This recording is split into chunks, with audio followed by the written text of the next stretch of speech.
doing tonight, everybody? What a great room. I love a packed house. Amazing. We're here at the Roosevelt Hotel in Hollywood. Home base of the TCM Classic Film Festival officially starts tomorrow. Like many of you who love TCM, the guest you're already aware of, huge fan of the movies. He's the filmmaker behind Cabin Fever, Hostel, Hostel 2, The Green Inferno, Thanksgiving, much more. He is also, and we're going to talk about this tonight, a pioneer in the business of making movies. What he puts on the screen is what has made him one of the defining filmmakers of his time. Often shocking, horrifying, and gruesome, but he does it without sacrificing story, character, humor, or intent. Some of you also know him as the Bear Jew from Inglorious Basterds. Bear Jew. Writer, director, producer, actor, and now studio head, Eli Roth. Thank you, Ben. Thank you. So I want to tell a story that manages to complement both of us at the same time. So we had this scheduled for The Stuff Falls Apart all the time. We were going to talk to Eli 6 months ago, and life got in the way.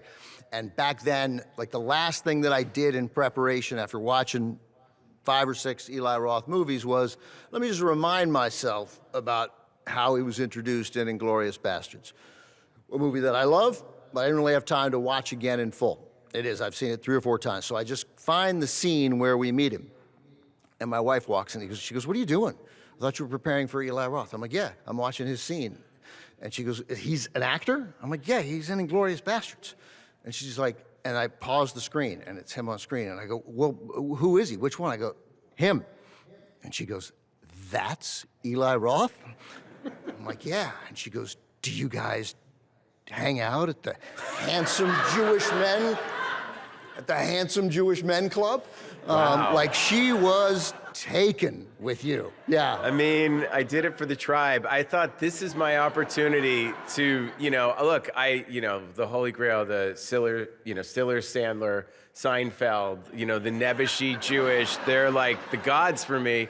But I was like, maybe we can have another kind of, Jew on screen. And I got up at 4 o'clock in the morning and lifted weights and ate protein shakes. I was like, even if I'm on screen for 5 minutes and then, beating a Nazi's head in with a baseball bat, this is so that there's one tough Jewish character in a movie. Just one. This is it. And it's amazing, people really love that character. It means so much to people, just, I think, kind of fighting oppression in general and fighting against the bad guy. It was an honor to do it. I remember Quentin at the end of the movie was like, he's like, hey, I'm thinking about maybe, what if Donowitz shoots Hitler? And I was like, I wouldn't shoot Hitler. He goes, you wouldn't? I go, no, I would stand over Hitler's head with a machine gun, unloading bullets, watching it disintegrate, so there's no chance that zombie Hitler comes back. He's like, what? That's what we're doing. That's what we're doing. So I was just like, it's great. Quentin Tarantino was on the Howard Stern show as we taped this, I think last week. He was with Howard, I think, for a couple hours. And one of the things he said, when he was talking about his writing process, was, and Howard's like, so what do you do? Who do you show your, what do you do when you finish? How do you know it's good? And he said, well, there's some people I show it to. He goes, who do you show it to? Who do you show it to? And I don't remember the first person he mentioned, but the second person he mentioned was I showed it to Eli Roth. Wow, I haven't heard that. But yeah, that is true. And of course, imagine keeping the secret. First of all, it's the most inspiring and most depressing thing ever, because you're just like, I'll never in my, the stuff he can just dash off on a cocktail napkin off the top of his head, you're like, oh my God, this could win the Pulitzer. Like everything, even, his throwaway lines are like, his scraps, they're so good. So look, I obviously, I love Quentin. He's, a brother, and I would do the same thing with my, with my cut of my movies to show Quentin or Edgar Wright. Like there's a few people that really are going to be, that you really love and respect, that are going to be honest with you in a helpful way. And with Quentin, I know, like, if there's something that's bumping me, and he would want to know that. Like, if we watch the movie and it's like, what is it? I go, do you know what drove me crazy? Like, why wasn't, and he's like, oh, that's a really good point. So it's never going, because I know it's such a pure expression of his soul and his creativity, but I also want to be helpful. I'm not going to go, well, you should have that character, that. I go, oh my God, I was just picturing this character. What if they actually went off? What if from that, I'm kind of just seeing it from another angle, and he's like, oh, that's really interesting. Or, oh, you're right, that is confusing. I meant to clean that up. So I try to be helpful, but certainly not gonna, give him notes. It's funny. It's exactly what he said. Howard was like, so will they, do you want them to criticize it? And he was like, well, no. He goes, but I want to know that the beats work, and I can tell whether the beats work with them. And he goes, and if they have, not given me notes, but if they have a thought, I know they'll relay it in a way that's because they like it. Yeah, of course. And I mean, I remember when Quentin, brought me to his house and read me the opening farmhouse scene in Inglorious Basterds. And I was just like, I mean, because you're sitting there, we're in his kitchen, and he's like watching me read it. And I'm just like, Quentin, if you put this on stage, if this was a play, you'd have the Pulitzer Prize, not just the Tony Award. This is the greatest opening. I was like, people at that moment in time was coming off of Death Proof. People were like, oh, he's lost it, his dialogue's boring, which is crazy to even think that people were saying that.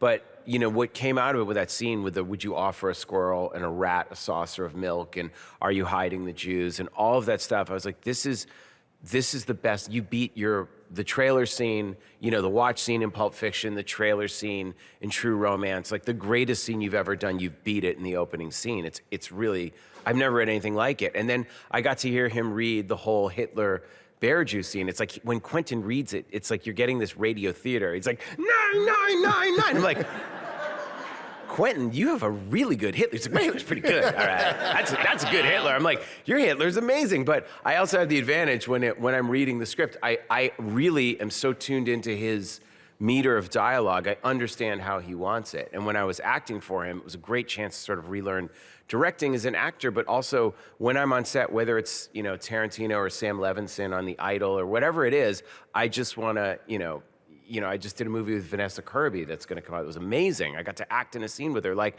I just want to be the best, because I know what it's like to have a great actor and a pain in the ass actor and an actor that's just like, what do you need? Let me do it again. You want another one? Let's go. You got it? Let's go. I try to be that for the director. If you were to make a list of the challenges that you need to get past as a director, where does working with the actors come in? Is it one? Is it two? Well, it's the number one thing. I mean, you are there to get the performance from the actor, and part of that work is in the casting, and obviously I'm looking at, I get emotional even looking at him. It's David Lynch, who is such a dear friend and mentor to me. Yes, we can all applaud for David, the greatest. And I really learned so much about acting and, asking him about how do you direct the actors in Eraserhead when it's an abstract scene or an absurd concept. And he's like, well, the actors don't know that they're in a strange or absurd scene. It has to be truthful for their reality that they're in. And he also taught me, look at the happy accidents. Don't, it's like you have a movie in your head, but there's something else that's going to unfold in front of you. So just be open. Don't be so locked in here that you miss what's right here. And, sometimes someone comes in with this kid who auditions doing crazy karate, and I was like, none of this is in the script and all of this will go in the movie. Right. It's a screaming pancake. It was just nuts, but I was like, I couldn't take my eyes off it. I just instinctually knew I had to do it. So working with actors, I think now that, Quentin almost, lit me on fire in Inglorious Basterds, once I've been through that, I could tell that I had the confidence to direct Bruce Willis, to work with Russell Crowe, to direct Cate Blanchett, Jamie Lee Curtis. When you have that confidence now as a director, Keanu Reeves, and it's a great feeling. I really love it. I love acting. I love the process. I love the rehearsal. And also watching what Quentin did, the way he completely clears the set and he really lets the actors figure it out without the crew watching. And the whole thing goes faster, and it all comes from such an organic place that you're basically running it like a play. and then the DP comes in, and then they're kind of finding the shots. You know, his movies are so specific. I thought he would have it storyboarded like a comic book, but it's the opposite. Because Quentin himself is an actor and a writer, he really wants it to be from an organic place. So with the actors, whether it's Thanksgiving, whether it's Cabin Fever, like whatever it is, I always try to go into a space with just the actors and really, really work it so that we could perform it, whether there's a crew there or not. And once you do that and everyone knows what's going on, then you can run the whole scene for the crew, and then you plan your shots and the whole day goes fast. But for me, it's working with the actors is number one. So there's a famous story of William Wiler with Charlton Heston and Ben-Hur. And they did a big scene, and Wiler comes into the dressing room. He's like, we're going to run that once more. And Heston goes, so what do you need? What do you need? It's William Wiler, right? He's going to, Heston is eager to hear what Wiler, this got more Oscar nominations for his actors, I think, than anybody else. You know, what is it you want? And Wiler goes, I want it better. Yes, I know. That's a famous story. Yeah. You can never say that because you don't want to, they're obviously fragile and they want to do good. I mean, unless it's someone that you know, but they can, you know, you have to put it in a way, like you can make a joke about stuff, but you don't want them to lose confidence. And I think you don't want to waste their time. They need to know you have a plan, even if it's sometimes, well, let's just find it. I feel like what I like to do with an actor, if they're not getting there, is I go, we get it the way we had it, we get it the way we rehearse it, and then we go, let's try it this way. Like, we have time, let's do another take. The other thing that I do is I try not to shoot multiple cameras, and I'll tell you why. TV uses multiple cameras. If you're wondering why every TV show kind of looks the same, it's because they're setting up a camera here and a camera here. Now, there's directors that are masters at it, like Ridley Scott. He knows, he's been doing this a lot longer than I have. He knows what he's doing, so I'm not taking a swipe at him. But for me, when you want to get a close-up of an actor, and the actor knows, okay, they're so used to TV where they have a wide and the close, but okay, if we have a wide shot and that camera there is getting our wide, you can't have that camera on a telephoto lens because you and I are lit for the wide. Our faces are not lit for a close-up. So if you put it on a telephoto, you're gonna get like a very kind of muddy, flat, sort of bad-looking close-up. So as an actor, you're thinking, well, you know, my close-up's gonna look awful because, you know, they're not really lighting. But when you have one camera and you have, great, we got the wide, and you take the camera and you're right where this guy is with his phone there, but the camera's where the monitor is, and now we're lighting it. Now you can see the actor go, oh, okay. They care, like now I can act with my eyes. Now I can think it and the camera will pick up my emotion, and they're taking time to properly light my close-up. Now they're going, oh, this is when I can really, you know, show off what I can do, and you give them everybody a hero movie star close-up, the performance changes. As soon as you yell action, you will see a different actor come out. So sometimes it's as simple as moving the camera closer and properly lighting them. So we're in this room at the Hollywood Roosevelt, and because our festival starts tomorrow, we got pictures of some great stars on the wall, and there are two actors, a filmmaker and an actor facing us, the photos. One of them, David Lynch, that Eli referred to, and the other one I want to ask you about because it's Gene Hackman. And so, you know, Hackman, I think, is my favorite actor ever. And, you know, it's a big list of actors I love, a really long list. But Hackman, you mentioned the close-up and acting with your eyes, and obviously a lot of actors could do it and do it well. But Hackman, man, close-ups on Hackman were, like, to me, immediately filled with tension. Because you like, what's this reaction that he's gonna have? Is it gonna be a twinkle moment where he's letting this moment go? Or are we going to experience the rage that we know that Hackman can deliver? Hackman, I mean, for me, obviously, the first Hackman that I was introduced was Superman as Lex Luthor. And then, you know, when I was a kid, saw him. So to me, he was always like the greatest villain. But then you learn about Popeye Doyle and French Connection. And then, you know, and he's so funny in Royal Tenenbaums. So you really see that side of him. But for me, the one that is like, that has become kind of the defining Hackman performance that I watch over and over is The Conversation. And it's so much of him, and yeah, it's just amazing. And the terrifying parallels when you see what his house was and the horrible ending and the end of The Conversation and the parallels of those, it's frightening. But that movie was a huge influence on Knock Knock. And in fact, the David That's the Keanu Reeves. The Keanu Reeves, Honor to Artemis, Lorenzo's a film like that. But the David Shire score was very much influenced the score for Knock Knock. But it's such a contained, tense, and to think that that was his like Coppola's like little movie he did between Godfather 1 and 2 and his off year. It's a sandwich movie. Like yeah, just right, let yeah, me just knock this. yeah. Like what? Like how do you? I mean that run is unmatched. But that performance by Hackman is just it's so good. And for Hackman, the movie he made after that was Night Moves, which is another Incredible. just unbelievable. Scarecrow, Yeah, Night Moves, yeah. French Connection. There's just nobody who had what he had. You mentioned the sound, and obviously, he's a sound engineer in the conversation, but the sound in the conversation is amazing. Sound design incredibly important to you in all your films. I love sound design, and look, obviously when with David Lynch, when I was in film school, I studied sound mixing. And I remember building stuff by hand. This is when we were mixing on mag. But for me, I started with What's that mean, mixing on mag? Okay, sorry, magnetic tape, where you're not using it in Pro Tools, which was digital. But we would have to literally record it on tape, thread them up, gang synchronize them, and play them back with dubbers. Right, like that's usually, the thing you see in movies. You see them moving back and forth, like that's the dub stage because you're dubbing them. But then you'd have to re-record the day before you mixed and recut all your effects because you've worn them down so many times. So it was and then finally my senior year, someone's like, hey, there's this new thing called Pro Tools, a digital sound mix. It was like the greatest thing ever. But I started as an animator. I would do hand-drawn animation. I would do claymation, stop-motion animation. In fact, this company, We Short, has just put out my stop-motion shorts that I did 25 years ago called The Rotten Fruit. Real quick, I don't want to interrupt your flow. You still draw? Do you still draw? I terribly. Oh my gosh, my sketches are awful, but it's kind of part of the charm. That's why I love David Lynch when he drew Dumbland and stuff. And when I was working with him with davidlynch.com, just he's like, well, that's my style. So that's what I love about it. It's like I don't draw well, but I love drawing. My mother's a painter and an artist, so I never perfected my drawing skills, but I can really draw enough to get the idea across.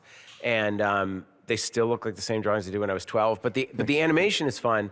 But in animation, you're starting with a blank canvas. And maybe that was from my mom as a painter, where there's literally nothing. There's no sound. So you're building a world sound by sound. And I remember with Cabin Fever, I became obsessive with the sound design because it was my first chance to really do it on that scale. And Cabin Fever, your first feature film. My first feature film, which I did for $1.5 million. I was like, I'm holding out to shoot it on Super 35 millimeter. We're getting everything shooting on film and recording. I remember Brian Best, our supervising sound editor, like for the leg shaving, I was like, it's got to be a shovel being dragged across a driveway that's like, just sounds I know it doesn't make sense. And then like in Hostel, when the Achilles tendon snaps, I was like, go out and get some fresh broccoli and snap there. I know it doesn't make logical sense, but it just gives you this awful feeling.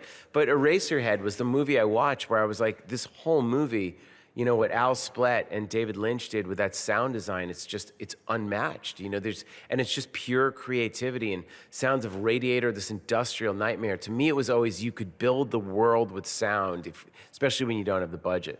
All right, we got a lot of things to back up on people then. So you brought up so many. First of all, nothing terrifies me more than tearing my Achilles since I was a little boy. Awful. That was always what I thought it's going to happen. I'm going to crumple to the ground. Of course it's going to happen. Yeah. Anything you think like that will happen. Yeah. Yeah. True. So that's not the stuff we need to get to. So we've talked about David Lynch. So how old were you when you met him? 20. And how did that come about? I was working, when I was at film school at NYU, I just wanted to start interning to meet. So you were film school NYU undergrad? Undergrad, yeah. And so I was at 18 years old, I started, like, someone in the elevator was like, hey, we need, people to work for free. So even not for credit, I would just do anything to get on a movie set. Because I remember, I grew up in Boston where my father's a psychoanalyst, and we didn't know anyone in the movie industry. So it's like, if you're gonna get in, you have to get there and work for free and work harder than anyone else and do it with a smile on your face and do anything. So I just would kind of go job to job to job, and I eventually wound up working for this producer named Fred Zolo, who was married to Barbara Broccoli at the time. And Fred was producing Angels in America on Broadway, Oleana off Broadway with David Mamet. He was in prep on Quiz Show with Redford directing. He was in prep on The Paper with Ron Howard. He made this movie, The Music of Chance, this movie Naked in New York, like indies to big. This guy was doing off-Broadway, the biggest shows on Broadway. This is like 92, 93. And so in 93, he said, Eli, David Lynch has an idea for a Broadway show with music with Angelo Badalamenti. And I was just like, what? And he's like, but he needs some research done. So, you know, I was still a senior at NYU at the time. So he's like, maybe we'll go to lunch. I remember like leaving school, like film school, being like, I'll be right back. This is 20 the period we gotta go to Sardi's to have lunch with David Lynch. I remember being like, taking his coat, being like, wow, this is David Lynch's coat. Like sitting across from him, and he's just like telling me these stories. You know, he's like, in Russia, when Twin Peaks premiered, the manhole covers exploded. I'm like, I could die. I choked to death at that lunch. I would have been the happiest person alive. Angelo Badalamenti, turns out, grew up in Bensonhurst, where my mom is from, and my mom was like, wait, you're going to lunch with Angelo?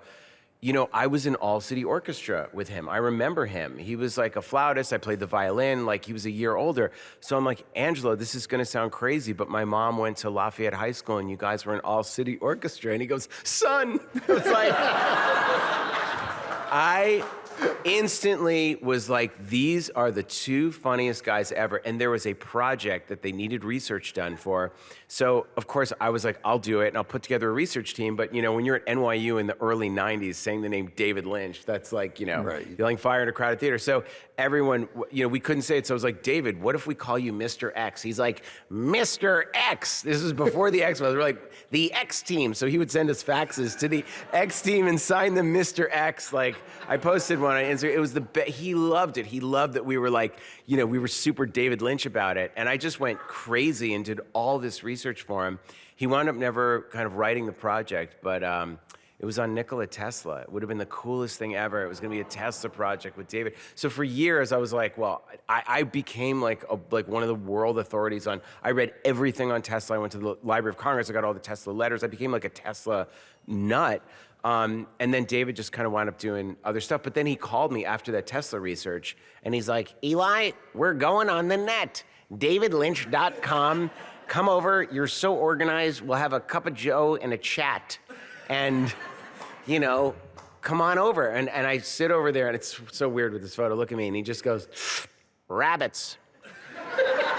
We need rabbits, man. Real rabbits. And I was like, you know, and so I was like, okay, sure. So I went to Western Costume. I took photos of rabbits. I'm like, what do you think? He's like, it's like the fucking Energizer Bunny. Eli, I need like rabbits, like real like rabbits. I was like, okay. So I knew these Cal Arts kids who could do some rabbit suits. And he's like, beautiful, man. Now it's going to be Naomi and Laura in the rabbits and Scott Coffey, but you can't say anything. We went and we watching David painting tar, and then like he would just come up with these crazy ideas. Like he's like, we need surgical gloves to do puppets. Like if you look up on YouTube, Pierre and Sonny Jim, that's me and David Lynch doing like puppets, and his son Riley had a fart machine that we were using to make farting noises. Like there was no filter. It was like anything that David had in his brain, it would just come out. And I remember he's like, we're gonna shoot it on 35 now. So we would shoot them on mini DV, and then this wind-up IMO camera. It was the best thing. It was me and David and John Neff, his sound engineer, who had also gone to film school, and none of us could remember how to thread a camera. And so he's got this World War II camera with actual instructions from the 40s. It's like, put your daylight spool here. And I'm like, no, you need the loops. He's like, I know how to fucking thread a sprocket. He's easy, Junior. And then like, you know, I'd be feeding him like cable for the thing, and he'd just go, feed me, Mandrake. Like I was like, yes, Jackie. Like we'd go right into Doctor Strangelove without missing a beat. Like it was so fun talking movies with him and helping him, you know, to transfer Eraserhead. When I left to shoot Cabin Fever, I left him my like G4 computer because he was literally hand cleaning Eraserhead frame by frame. It was amazing. So you were working with him when you went to shoot Cabin Fever? Yeah. David gave me great advice. You know, there was a period where David was going to be executive producer, and then at the end, he kind of took his name off. He's like, Eli, you've done this. It's great. He goes, if my name's on it, everyone's going to give me the credit. And so sort of the best thing he did was kind of give me his blessing. And he's like, yeah, and you know, he knows that like he's like, I love the movie and I love you, but like this will become a David Lynch movie, and it shouldn't be. This is all you. And he was totally right. That is a beautiful thing to do for somebody. Yeah, right? It's amazing. No, David was the greatest. Yeah.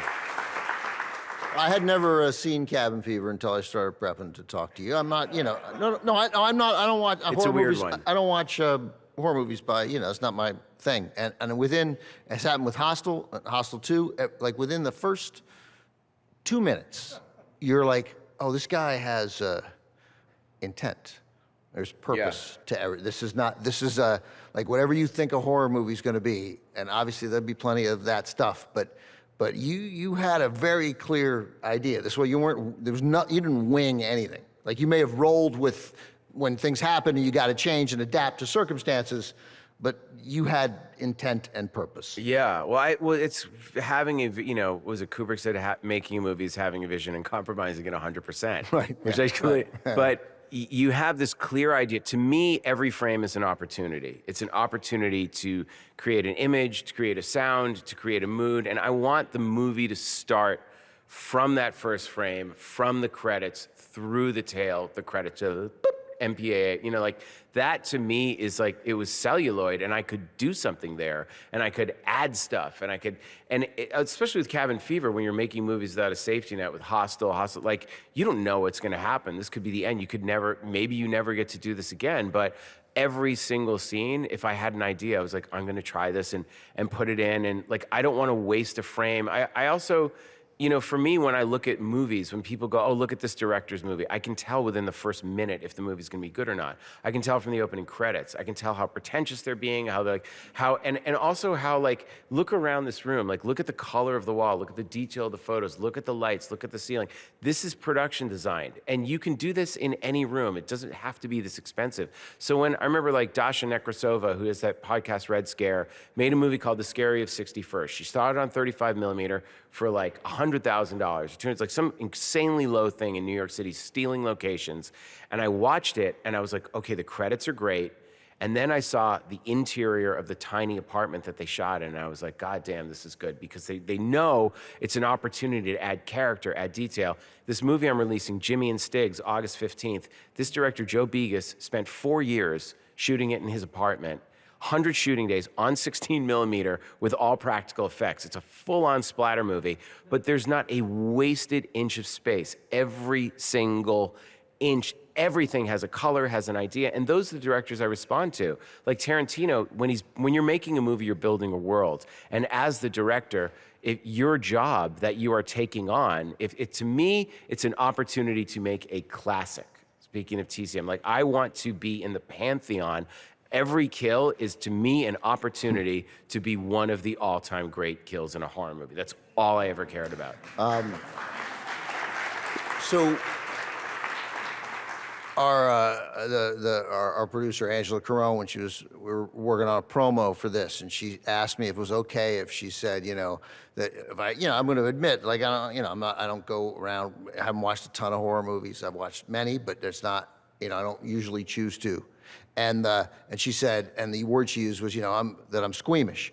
And I was like, you can use that promo, but I'm not squeamish, right? And I thought, I think what I am is that in my view of horror movies, I don't believe it. I don't believe that circumstance. I don't believe those people. I don't believe they would behave that way in that moment. And that's what became very apparent to me from your first movie, your second movie, third movie. I'm like, nope, I believe this. I believe these people. Thank you. Yeah. That to me that's the writing. And I think that when people start making you can have a character make a stupid decision, but there's got to be consequences. Oh, yeah, of course. It's fun watching people lose their shit. It's hilarious. If you've ever watched someone panicking, that's not you, that's just freaking out, it's funny, it's uncomfortable, because we've all been there, we've all lost that control. It's not fun to panic, it's not enjoyable to watch someone else suffer, but it's also hilarious. And when you watch characters go nuts, that's what's fun about horror, is you can really push the characters to the brink. But I also, when I see characters behaving in a way that's just wait, what? Right. But even in the logic of the movie, why would you do that? That doesn't make any sense. You had a chance to walk away. There's a gun there. Why are you all standing around? There's 6 of you, and the killer's there. Why don't you beat him to death? Right. And when they don't, and they all scream and run away, the movie loses me because the writing is lazy. And that's what I love about Quentin. That is, I have Quentin over my shoulder going, nope. When he read Hostel, the first draft, he's like, he's like, man, what's going to happen? I go, how's he going to get out of the handcuffs? I was like, if he cuts his hand off, he's going to die. He's like, well, then he dies. I'm like, okay, maybe we can cut 2 fingers off. He's like, yeah, 2 fingers you can survive. He goes, this guy wouldn't know how to shoot a gun. He's like, if there's a gun right there, would you or I suddenly? Oh, no, of course not. Like, that's the fun. He's like, he goes, it's the minutia of the factory. He goes, even if we're not seeing it, he goes, I'm a client. And I go there. Is there a changing room? Does someone greet me? Is there a locker room? Do I get to pick it beforehand? Do I decide it after? Is there a menu where you can request and select your tools? So once you have that figured out, then you can kind of float anywhere in the world. But to me, it's tuning into the reality of what every character does and getting away from lazy writing. Writing is the cheapest thing to do, but it drives me crazy when there is lazy writing. And if you've if the first 48 minutes earn so much of that, then I imagine it gives you a little bit more wiggle room later. Well, it gives you wiggle room in terms of like if you want to go crazy or more surreal, but Quentin always says he's like a horror movie is like a boat, like it's got to get from one port to another. And if in the last minute there's a hole, the whole boat sinks. Oh, yeah, and yeah, it does, it was all a dream or whatever that is, whatever excuse it was, where you're just like, but that was terrible. That doesn't make any sense. And people were just like, yeah, but it's a horror movie. Yeah, but that other part was cool. I was like, I understand that, but you can't call this a good movie because that script was a mess because I can't, like, to me, like, and I don't want to sound like I can't say it without saying I'm another filmmaker, but there's a movie that where the monster breaks its logic in the last 5 minutes, and you're just like, what? When did that rule happen where the monster could suddenly throw toasters in a swimming pool? Sorry. Do you know what I mean? Because the first 95 minutes of It Follows is brilliant. But in the last 5 minutes, it starts throwing toasters. I was like, so it follows everything except its own logic. Now, I love David. It is a great movie. It has stayed with me, but that drives me crazy because there's nothing in the movie that says The Ring follows its rules. The Ring never breaks it. And I'm telling you, it's the hardest thing to do. And when I made Clown with John Watts, I was like, what are the rules? We got to establish, okay, he's going to eat 5 kids every month. How's he going to do it? Like John Watts and Chris Ford, we spent a year going, what are the rules and how do we not break them? And it is very, very hard, especially in a supernatural film. So I love David Robert Mitchell. I love It Follows. I didn't mean to slam him, but that is an example of breaking logic versus not breaking logic. But that doesn't, what you just described, that applies to any good movie. That's not, those aren't traits particular to horror, right? If you break your own rules, your character suddenly can't fly. If you whatever you know. By in the the way, first, that's why my dad Superman. didn't like E.T. He's like, he can fly. He can fly. Like, why didn't he fly home at the beginning? I'm a 15-year-old boy who had just wept, and Dad's like, "What is fly? He fly. Just gotta. I don't care anymore. I don't care. Just fly home." I want to tell a little bit more of how this love of movies started. It started young, yeah. Even though your folks are an artist and a psychoanalyst. Yeah, but my father was going to be an actor. So he went to high school performing arts. Like, the arts was a very big thing in my family. Like, I remember there was, at the Coolidge Corner Cinema in Boston, which is still going, they had a Buster Keaton Film Festival where they were showing every single Buster Keaton movie. And it was like an entire month. And we went every night. My dad's like, I don't care if you have homework. This is more important, because they weren't on video. It's the only time we'll ever get to see these movies. And that's how supported I was. So when I said I want to be a director at 8 years old, he was, But you actually said, I want to be a producer, right? It's true. We went to see Alien in the theater, which I'd been begging him to see, and I'm sitting there with You my were dad. 8. I was 8 years old, and it said, we just had Shabbat dinner. Thank you. And we went to Circle Cinema in Boston, Shabbat, and then go to Alien. And it said, produced by David Giler and Walter Hill. And I said, I want to be a producer. My dad goes, well, Eli, the producer has to, find all the money.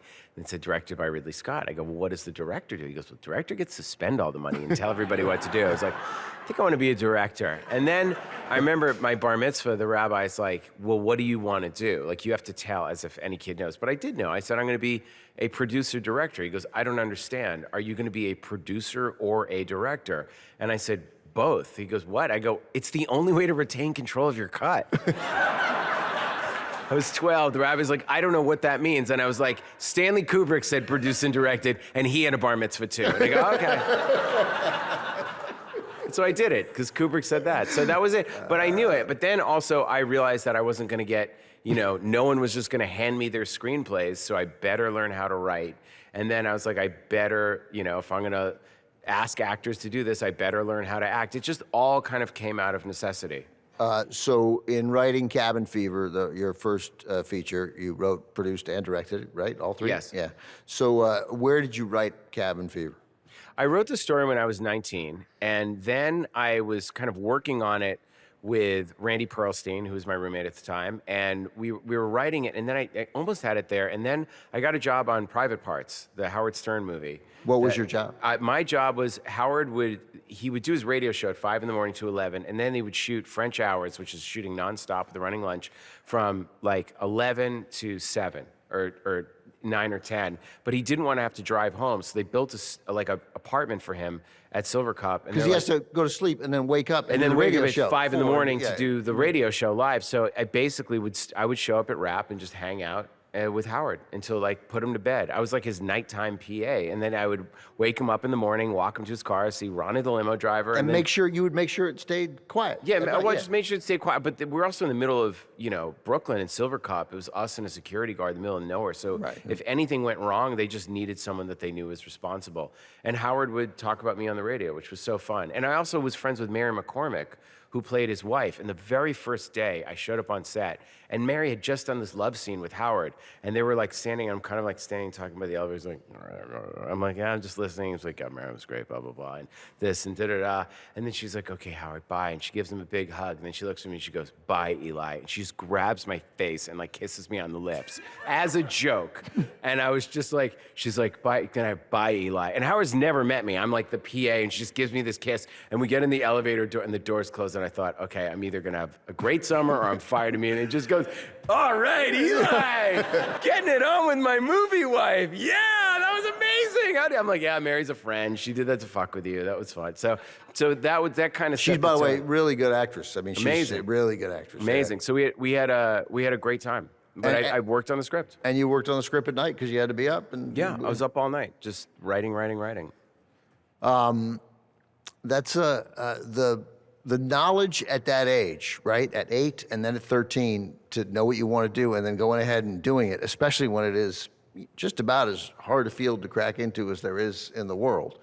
I mean, it's like deciding you're going to be an NBA basketball player. Like, it's tricky, you might be a great, I know you're a big baseball fan. Like, you can't just decide to be a baseball player. Of course not. Yeah. You have to be good. But the thing about directing is literally anyone can do it. There is is that right? Well, anyone That's can great shoot. news. I'm not saying anyone can shoot a film. I'm not saying it's going to be good, but there's no, I think that in Hollywood there should be different certifications. Like, you've seen 500 movies, now you're a creative exec, you have to have seen these 1,000 movies, then there's the 5,000 movies, and then a master's, like with wine, a master's of cinema, you have to have seen these 10,000 movies. So you'd be like Del Toro, Elvis Mitchell, Sam Levinson, the people, Edgar, the people that are like cinephiles, Quentin, that you can really, but it's a vocabulary because it is shocking how few movies people have seen.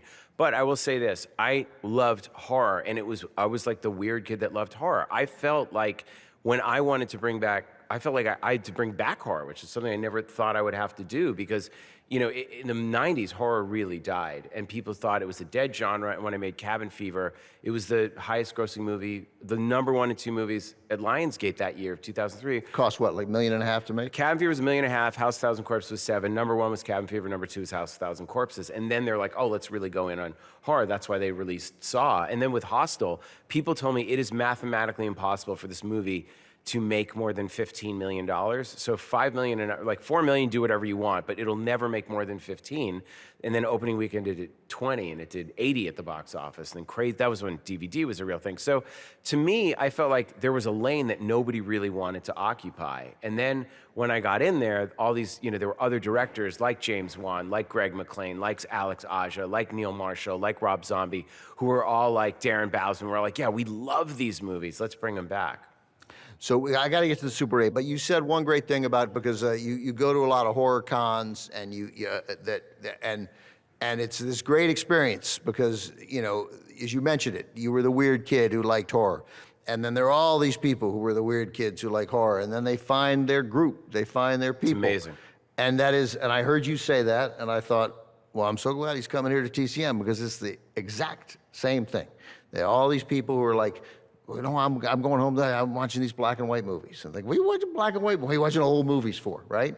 And I came here. We've done it 16 years, and there's thousands of people here, and they've made lasting friendships because they found out, no, I'm not weird. This is just what I like. Well, that's what movies do. I mean, I think that we all got used to like beautiful high-def televisions and home projectors and got used to the comfort, but we missed the community. And I think online, then we found it. But now it's like seeing a podcast live. You're going to be with the community. And you know what's great about the horror fans is the horror fans go back to Nosferatu. They come out and support these movies in theaters. If there's a risky film like this movie Jimmy and Stiggs, which is like a crazy, insane alien movie, the horror fans think we'll come in and have a great time. So they and you're going to release this in theaters. Everything you do. 1,500 things. Yeah, we're doing everything we're doing. And also, I've made the company now available. What's the name of the company? The company's called The Horror Section, and we were doing this thing where I'm offering 10% of the company to the public. If people want to buy in, they can buy stock in the company. So instead of just betting on one movie one weekend, you're buying in at the stocks. The minimum investment is $100. So you go to republic.com/the horror section, and you can buy shares in the company, which a year from now, if they're trading, it's $3 a share. If they're trading higher, you can flip your shares or hang in there. But basically that way you own a piece of literally everything I do, even if it's fractional. It's the same level of shares that I have. So we're not worried about box office recouping, because in horror, what's valuable is the IP. You know, Art the Clown started in 2009. Yeah, right. And then All Hallows Eve was 2016, and then 2011. Then Terrifier 1 is 2016, and then he pops in 2022. So you never know when a property is going to take off. Like now is the 10-year anniversary of Green Inferno and Knock Knock. That's the movie. Those are the movies I get asked about more than anything. Oh, is that right? More than Hostel? Because it's like because horror movies are like baseball cards or wine, and that the more vintage they are, the cooler they are, the more they grow up in value. People watch them over and over. They fall in love with the monsters and the characters, and they want to see them continue. That's why you're seeing, you know, a bidding war for Texas Chainsaw Massacre rights, and why, you know, Scream 6 is opening at $45 million. People love the monsters. All right, Super 8. You ready for this? Yeah. All right, here we go. Super 8 with Eli Roth. What's your most memorable movie watching experience? I mean, there are many, but it was hard to beat for horror films. The first time I watched Sleepaway Camp, and the ending was revealed. It's a movie that sticks the landing on the last shot. My friends and I don't think we had ever screamed that loud and laughter, like there was no oxygen left. Like my parents, you know, kind of came down. They thought, what is going on here? Like, you see it at a theater, or you see it? We saw it at home. In a theater, I mean, my God, well, obviously Star Wars was one of those changing, because you felt like it was real seeing it at 6 years old. But Alien, the moment I knew I was going to be a director, I was so excited, I ran out of the theater and I threw up. And that started a trend with me barfing in movies, where my parents were like, I'd see a horror movie, I go, what? And then we went to see Outland, and my parents are looking at me, and I just, because a head exploded, and I was like, what? And I ran down the Chestnut Hill Cinema, projectile vomiting. A rope of vomit just went across 4 rows of people, and I went into the bathroom, and my mom follows me into the boys. I'm like, Mom, you can't go in there. She's like, no more horror movies for you. And then I had to prove that I wasn't going to throw up. I threw up in, my God, John Badham's Dracula, I puked. Alien, I puked. Kingdom of the Spiders, I puked. But then finally, I had to go see Raiders of the Lost Ark, and everybody knew this was the next one. This was the next Star Wars. My brother had seen it. He's like, yeah, the faces melt off. And I came out of Raiders, and I was like, I didn't puke. I was so proud. And then I became really into special makeup effects and learning about Dick Smith. So probably that Outland running vomit was one of the best. And people had running vomit in Hostel. It was like a 5-star review. So what do we think was making you throw up? It wasn't. I mean, you're not grossed out. It's those sound like psychosomatic. It was the anxiety that I was going to throw up. So of course I made myself throw up. You ever thrown up at a romantic comedy? Yeah, I have, unfortunately. I don't want to say America's Sweethearts, but no, the truth is, like, I had such a strong reaction to horror movies and violence. I was such a sensitive kid that I actually had my brain studied by Dr. James Fallon at UC Davis for Discovery, and they saw that when I see violent imagery now, my frontal lobe shuts out because I won't let myself process it. So now I look at the gore and it doesn't bother me, but I think it was because the movies upset. My parents were like, you were so sensitive, and of course growing up with stories about the Holocaust. Like my parents couldn't stop talking about the Holocaust growing up. Like we'd be at dinner, my dad's like, you know, during Celestian, they would just pick you and shoot you. And we're like, Dad, why do you? They're like, you could be turned into furniture. We're like, Dad, stop it. So like this idea that the Nazis are gonna come and What was your dad's job, by the way? My dad's a psychoanalyst, a psychiatrist. So, but he would talk to these like survivors. And so every person, they were like, we're having survivors over. Don't ask about the tattoos. So our house just had this like, there was like this heaviness in our neighborhood that hung over everyone's grandparents talking. At some point during the day, the subject of the Holocaust will come up. So this fear as a kid watching, John Landis, American Werewolf in London, when these kind of Nazi things came in and shot up the family, I was like, oh, that for sure. The werewolves will be like 100% killing me. Like, you have this fear of like, are we gonna get rounded up in the middle of the night? And so I was very sensitive, and I eventually just stopped processing it. It's weird. No one's given an answer like that, just by the way. Real quick, I was just throwing that you mentioned Alien. Alien, I don't think I've ever mentioned it on the podcast. One of my most seminal movie watching experiences, I watched it by myself on TV at home, and I kept turning the TV off. Like, I'd watch for 4 minutes, I'd turn it off, walk around the room, come back, sit down. I had that at Jeff, who I wrote Thanksgiving with, we had that experience with Evil Dead. We were in Nightmare on Elm Street. We were so traumatized, we had to stop and play Clue. It's a 12-hour screening. I kept getting Colonel Nothing Mustard. scary about we had to stop and play Clue, because that was the only way we could like detox from that movie. And then we were just like looking at the tape. Because and the play Miss button. Scarlet in the kitchen with the knife, that's not that terrifying. Colonel Mustard with a candlestick compared to what Colonel Mustard's not scary. these poor sons of bitches are going through. You know who I didn't trust? Professor Plum. What movie would you show a date, somebody you're interested in? I mean, it's been a long time because I'm married now, and I'm trying to think of like what movies we watch. We would go with the classic Italian, the Matrimonio all'Italiana, but it depends. Like sometimes I was like, oh, let's go see Devil's Rejects. Let's watch. I actually took a date to see Pasolini's Salo. Like Eraserhead used to be my date movie because I was like, it's not that horrible.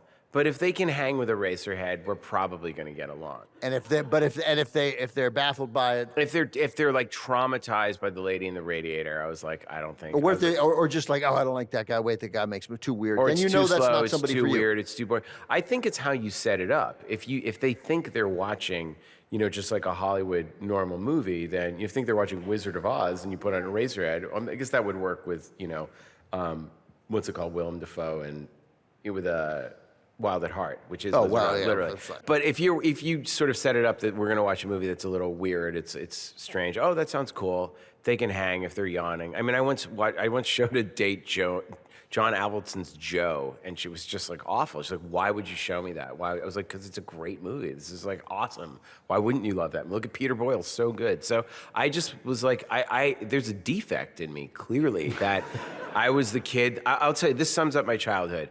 I get invited to my first party in 7th grade because I was not cool. I was like fat nerd in a Texas Chainsaw Massacre shirt. And they're like, come to the party. Okay, fine. Eli's funny. So I show up and everyone is watching Breakfast Club.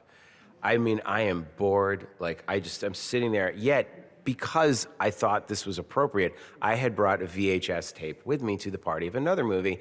And I go, that movie sucked. Let me show you guys a really good movie. It's called Reanimator. I didn't understand why the entire room cleared and everyone was like afraid of me. And I was like never invited to another party after that. But I was like, but this is the best movie ever made. I was like 12. I was like, but nothing happens in Breakfast Club. I'm like, I was used to Porky's and Zapped and Fast Times and stuff happening. My Chauffeur was a great film. Like, what Breakfast Club. Now, of course, I watch Breakfast Club, different story, masterpiece. But at the time, I was like, but this movie's so boring. Why not just watch like the head goes down on the girl? That's like, what more do you want in a movie? What did I know? Favorite movie in high school? Man, it went through different phases. I remember like 2001, where I was so into Star Wars, I was so into Texas Chainsaw Massacre, but then I would just watch 2001 over and over and over because it wasn't a cool movie, because it didn't have all that stuff, and I knew I wanted to be a director, and I became obsessed with reading about Douglas Trumbull in the slit scan and what does it mean, and by the end, I said it, the in-camera process, all the stuff they did in that, like everything about that movie, by the end of high school, I was like, I mean, Blue Velvet was the one. Blue Velvet, when I was 14, I was like, oh my God, look at that clock in the 50s diner. Every car, Blue Velvet was the movie. I remember my dad saw that movie with my mom. They were out on a date, and they came back the next night. My dad's like, I'm taking you to see this movie. If you want to be a director, you need to see Blue Velvet. So Blue Velvet, like, again, one of those movies, but probably, now that I think about it, if I'm being honest, my favorite movie in high school was either Pink Flamingos or Hamburger the Motion Picture. Okay, there's in this question, you're a thief. Vast warehouse where all movie props are stored. All movie props in the history of films. You can steal one. What do you take? Oh, probably Leatherface's chainsaw. No. Or the axe in The Shining. By the way, no one has answered the question more quickly. That was, yeah. You're like, what a dumb question, obviously. Yeah. By the way, I did that. I went to David Lynch, in trusting me, asked me to go to his storage to see what was there. He hadn't been there. It was all this stuff from Twin Peaks. It was like the mask from One Eyed Jacks. I stole his director's chair. I have the photo that that Mrs. Tremont gives to Laura Palmer that she puts on her. I had like, and so like people come in my like tiny one-room apartment. They were like, why do you have like David Lynch's storage? And then of course I gave it all. I was like, David, this stuff was sitting, there were spiders on it. It was rotting. I'm like cleaning it up and storing. He's like, okay, can I have it for my charity auction? I'm like, okay. So eventually, but I saved it. I had all the continuity photos, the Polaroids. I gave them all to David, but I actually had that moment where I was sitting there in David's storage in the valley in 100-degree heat, covered in dust and spiders, going, yeah, I think I've taken this too far. What was your mother's favorite movie? My God. What is your mother's favorite movie? I mean, my parents, it's interesting. I remember my mom telling me about House of Wax. That was the scariest movie. So like, it was built up that she saw it when she was 8 years old.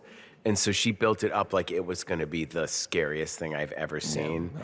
It was not the scariest thing. I was just like, well, how is this scary? My mom was like, oh, it's so creepy. It's so terrifying. They're going in the wax. I was like, what? So, yeah, I remember we grew up, but my parents loved like A Night at the Opera and A Day at the Races. So like every year, like those, watching the Marx Brothers movies.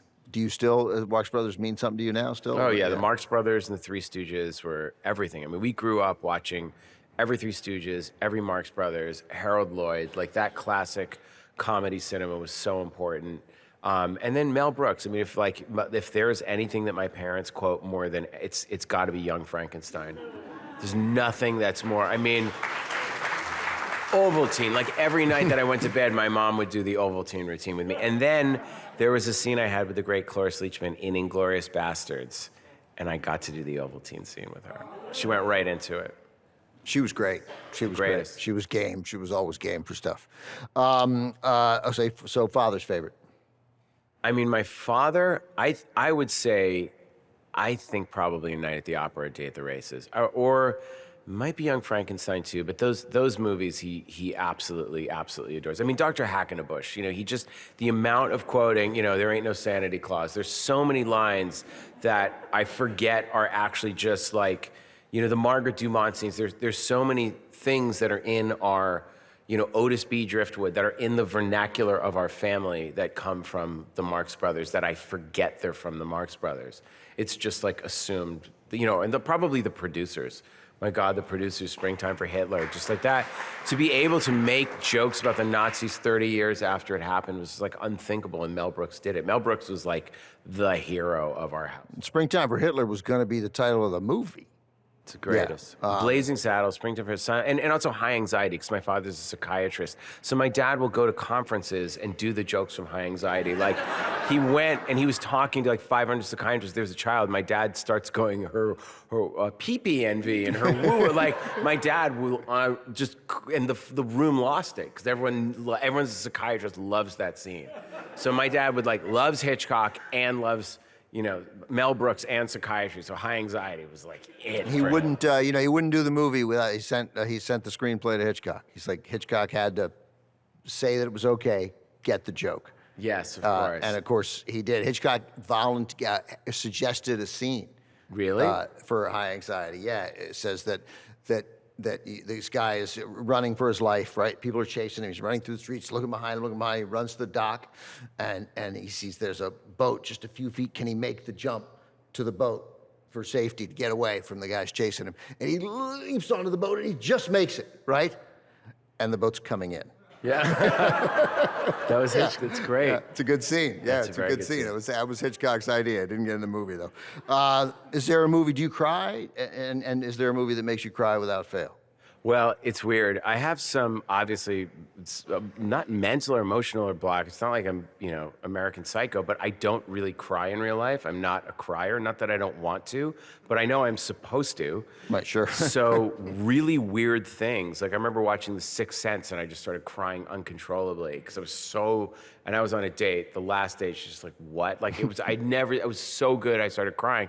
But then like what'll happen is I'll cry in, oh God, what was that like Justin Timberlake, Mila Kunis movie where they flash mob at the end, not like one of the ones where you're like friends with benefits kind of movie. Maybe that was the title, because there's also the Ashton Kutcher one. It's basically that movie. And I remember like crying at the end and she was just like, are you crying? I'm like, no, my allergies are really bad. Like, why this movie? I'm like, I don't know. Yeah, I don't know. I don't know. It's like I get either song embarrassment or it triggers some weird thing, or like it's displaced. Like when I'm supposed to cry, I don't. And I'm not like trying to hold back. I'm just like, I don't know. I'll cry. I'm like, I'm like, okay, we have a problem. Let me solve it. Like, okay, I understand it. Let's just get through this. How do I process it later? You It's won't, terrible. End of One Flew Over the Cuckoo's Nest, you won't cry. No, I love that movie. Yeah, I know. But I'm I not was suggesting like, you love it, but I... No, I did not cry at the end of that. I cried in E.T. That was probably the first time I cried in a movie when he was on the defibrillators. That was like traumatic for me. Oh, I tried. Yeah. I forced my daughter to watch E.T. before she was ready. She said she didn't want to watch it. I told her, look, he dies in the movie, but they bring him back. It's okay. Didn't matter. As soon as she sees him at the river, tears, screaming. And she hasn't watched it since. That was the most upset I'd probably to this day ever been in a movie. Except America's Sweethearts. For the wrong reasons. Sorry, I was being mean. Wow, a huge hit taken by America's Sweethearts. What movie makes you laugh without fail? Oh my God. So many. The producer, there are so many. Texas Chainsaw Massacre. Sure. Makes me laugh. Yeah. That movie I will put on and cry. It's just like but Blazing Saddles for me is at every line in that movie. It's just like not even the cloud. Holy underwear. Innocent women immediately. Harumph. Give that governor a harumph. You watch your ass. Like just stuff that isn't even like, there was a point where it's like, dun, dun, dun, dun, hold out your hands, stick out your tush, hands on your hips, give him a push, don't be surprised you're doing the French mistake, voila! And I kept like, when we were shooting, we were shooting Death Proof, and Quentin is playing the bartender in the scene where we're all drinking, and Quentin was like drinking real Irish car bombs, so he's like directing but also drinking, and I couldn't stop doing it. I couldn't stop doing it. I would like Quentin be like about to take it, he'd be like across the room, and I'd go dun, dun, dun, dun, dun, dun, dun, and the two of us would have to do the whole thing. Throw out your hands, stick out your, and people like everyone was like, what are they doing? But like, I understand that compulsion of just like having to quote Mel Brooks. How about Young Frankenstein, Blazing Saddles, same year? It's not even possible. And by the way, we talked about Gene Hackman at the beginning. Gene Hackman and I was gonna make espresso. Like, I leave my parents' house, Passover, it's like I was gonna make espresso. Like these quotes don't run out. All right, last one. This is an appropriate one to end with for you. Scariest movie you've ever seen? It's interesting with scary movies. They're like a cologne in that they're never going to be as potent as the first time you see it. So the circumstances kind of matter. Totally. If you watch it with the lights on, you're like, that's so. I always read these reviews, like they go back movies of the decade. They're like, well, The Hostel wasn't that scary. It's, well, The Haunted House is never as scary the second time. It's like I rewatched The Ring. That movie is not scary. It's, well, yeah, because you know it's going to happen. It's like you've seen it before. So the thing you go for, it's like you're chasing that dragon, like that adrenaline rush. And that's what I always say. The great thing about horror movies is the experience of seeing a horror movie in theaters, that adrenaline rush, you cannot pirate that. You will never get that at home. And so that's why people go, they want to be with other people, and they want to claim that they were there. Like, we could all watch Coachella on our phones. Maybe some of us are happy they did, but you're not going to get the thrill of being there, except that's why it doesn't matter that it's streamed. It's it's like a roller coaster. So for me, that experience of watching The Exorcist was the most scared I'd ever been. The first 5 minutes, as soon as the opening shot of Alien started, even after the credits, I was like terrified. My dad's like, you okay? I'm like, yeah. And then, but I didn't want to chicken out. It was like this endurance test. And I stood up. As soon as the alien was in the ship, I just was like, I like stood up and I was like halfway up the aisle, like in a sprint looking back at the screen. And then I think Sigourney Weaver started to take her clothes off. I was like, let me give even Hold on one sec. Give me just a minute. See where this goes. Do you know what? I had to know if the cat lived. Yeah, well, I mean, that's where I remember most turning off the TV. I couldn't bear it. Couldn't bear what was the what was going to happen. What was going to happen. Well, that's why I did it in Thanksgiving. I made sure the killer chops someone's head off and then feeds the cat. Like, it drives me crazy. If there's an animal in a movie, I don't care about anyone in the movie at all. They could all die. I just want to know that the animal's okay. I'm really, and so in like Green Inferno, the animals are doing fine. It's the people that are in trouble. Right, the people are in trouble. But that experience for me of watching The Exorcist, but then, you get a little older, you get to meet, then it was Evil Dead, and then it was Alien, and then it was The Evil Dead was the scariest movie, and then it was The Shining. But probably that experience of watching the Evil Dead, where it was like The Exorcist on steroids. So we got to go, but I got to ask this last question because it interests me, even though that was definitely the place to end. But I can't do it. I screw up every time. So it wouldn't, because horror fans, they'll buy the 4K, they're collectors, you've called them, right? So they'll watch. You say there's no experience like watching Hostel the first time, So are you comfortable then with the reaction of the audience being totally different the second, third, fourth time they've seen one of your films? Well, that's when they recognize the art. That's when they recognize the craft. You're not watching Suspiria because you're getting scared. You're watching the production design. And that's when people see the dialogue and they see the characters. I always say that blood stains your eyes. It's like my job is the audience is watching a movie. It's like I popped up in the seat in front and took a spray bottle and went, like, ah! Like when you leave a horror movie, if the death is so shocking, it's going to stain your vision of that movie that you're not really going to remember anything else. But then the second time, the scare's not there, and that's when all the craft rises to the surface. That's when people start to notice the cinematography. Oh, that score was great. Wow, that actor is so good. I rewatched the movie. She's amazing. Eli Roth, this was awesome. Thank you. Thanks, everybody. My pleasure.